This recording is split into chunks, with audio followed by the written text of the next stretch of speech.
Bismillah, alhamdulillah, wa salatu wa salam ala rasulillah, wa ala alihi wa sahbihi man wala. So we'll continue to read in the hadith we started yesterday. Just a quick revision of this hadith. This hadith is narrated by Anas ibn Malik, and it reads as follows in Arabic. And Nabi sallallahu alayhi wa sallam قال ثلاث من كن فيه وجد بهن حلاوة الإيمان من كان الله ورسوله أحب إليه مما سواهما وأن يحب المرء لا يحبه إلا لله وأن يكره أن يعود في الكفر بعد إذ أنقذه الله منه كما يكره أن يقذف في النار. The meaning is that three qualities, if they are present in the believer,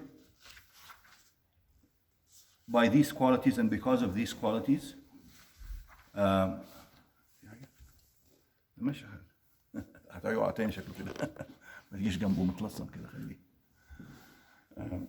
these qualities he will have the following fruit, which is that he will taste the sweetness of Iman, the enjoyment and pleasure of Iman. Those three qualities include that Allah and His Messenger would be more beloved to the person and more desirable for the person than anything else. And that this person, if he loves someone, he would love him for the sake of Allah. And he would hate, the third quality is that he would hate to go back to kufr, just like he would hate to be thrown in a fire. In the fourth narration of this hadith, in the third narration of this hadith, it says that he would hate to go back to become a Christian or a Jew. So whether to become a Christian or a Jew or a polytheist or any kind of disbeliever, he would hate that kind of state, and he would prefer to be thrown in a fire than to go back to this condition. We mentioned that halawat al-Iman, the enjoyment of Iman or the pleasure of Iman, sweetness of Iman, would entail that this person would find acts of worship that normally represent some kind of burden or difficulty for others, he would find them easy and actually pleasurable. And he would be pleased and happy with going through certain hardships for the sake of Allah Azza wa Jalla.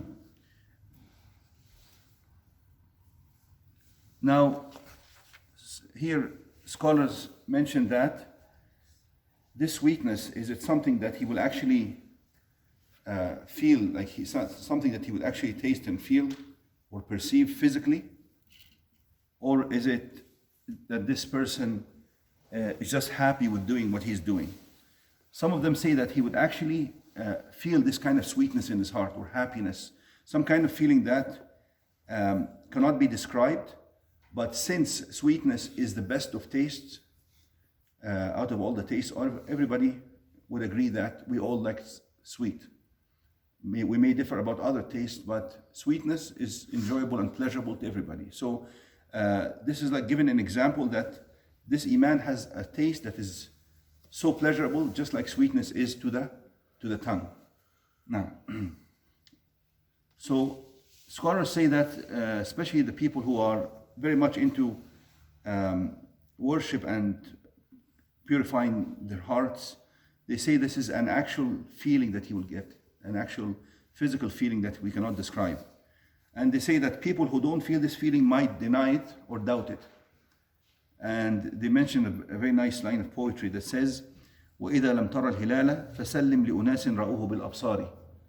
The meaning is that if you yourself cannot see the hilal, for instance the hilal of Ramadan, you have to trust that other people actually have seen it. Yeah. And you have to go by their testimony. And they say this is evidenced by the fact that certain believers who are very firm in their belief, they wouldn't mind at all going through extreme pain, such as Bilal radiallahu anhu, when he was thrown in the desert and in the heat of the desert, and rocks were put on him, and he would be maybe even cauterized with metal that is heated to becoming red. He would still say ahadun ahad. So they say that obviously he found sweetness in mentioning the name of Allah that made him forget all the pain that he is going through. And when he was dying, his family were saying, Wa karba. Wa karba means, what a disaster. And they were basically, some of them were crying and saying, this is a huge disaster that he's dying. But he actually would say to them, Wa taraba, gadan alqa al-ahibba Muhammadan wa hizba.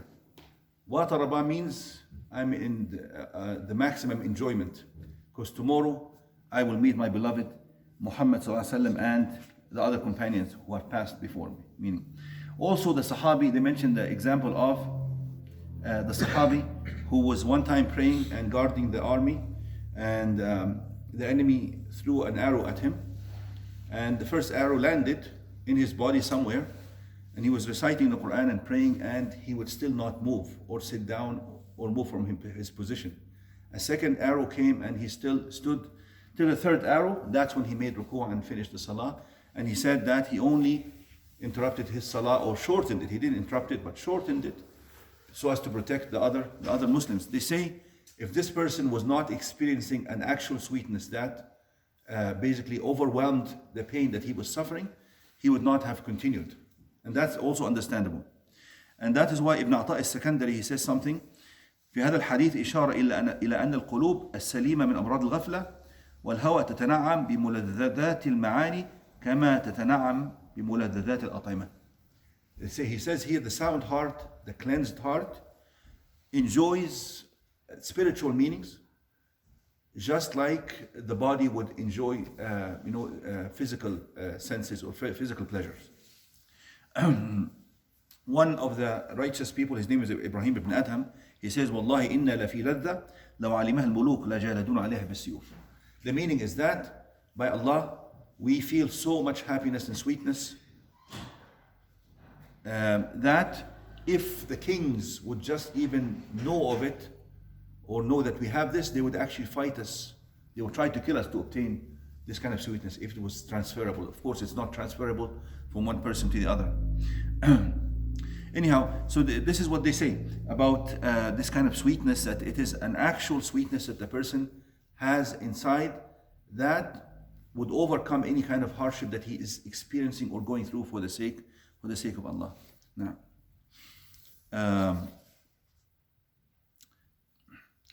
أن يكون الله ورسوله أحب إليه مما سواهما. That this person, to attain this kind of sweetness, he has to work on making Allah and His Messenger more beloved and more desirable to him and more preferred than anything else. They say that this has to be a mental process initially. It has to be a mental process where you consider and weigh your options. You have Allah and His Messenger, and Allah is the creator of everything, the owner of everything. He's the one who controls our happiness. He's the one who can make us happy or make us miserable. And at the same time, we have the luxuries of this dunya, and if they are opposing each other, what do I choose? So they say that it's a mental process and a choice that the one has to make mentally and cognitively. And if he does this repeatedly, then eventually it will become part of his nature. They say also that the love of Allah is of two grades. One of them, and this is obligatory level of love to Allah and His Messenger, that we are not supposed to go below this level. This level, which should be at least enough to motivate the person and drive the person to follow the commandments of Allah, the absolute commandments of Allah, and avoid the prohibitions, and to accept Allah's decree and not object to it. This is the minimum. Well, if somebody fulfills this minimum, he is safe. But then there's a higher level of love where the person goes beyond that to performing sunnah and optional prayers and optional acts of worship on top of that. And he would avoid things that are not definitely haram, but could be makruh or could be questionable. His love for Allah and His Messenger would drive him towards that as well. That is not obligatory to have this kind of level, but it is desirable. Now, same applies to the love of His Messenger sallallahu alaihi wasallam, to obey him there's no option with regards to obeying him, with regards to halal and haram. But to go beyond that, to try to follow him in everything, that is the higher level, that is also desirable. Now,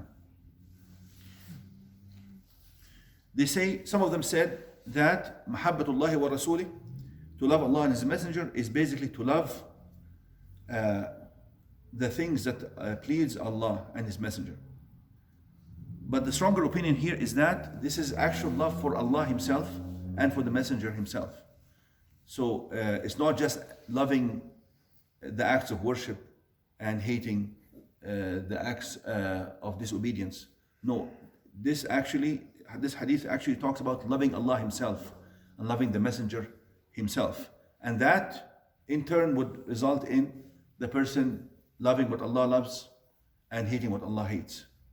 Just like Allah says, وَلَكِنَّ اللَّهَ حَبَّبَ إِلَيْكُمُ الْإِيمَانَ وَزَيَّنَهُ فِي قُلُوبِكُمْ وَكَرَّهَ إِلَيْكُمْ الْكُفْرَ وَالْفُسُوقَ وَالْعِصْيَانَ.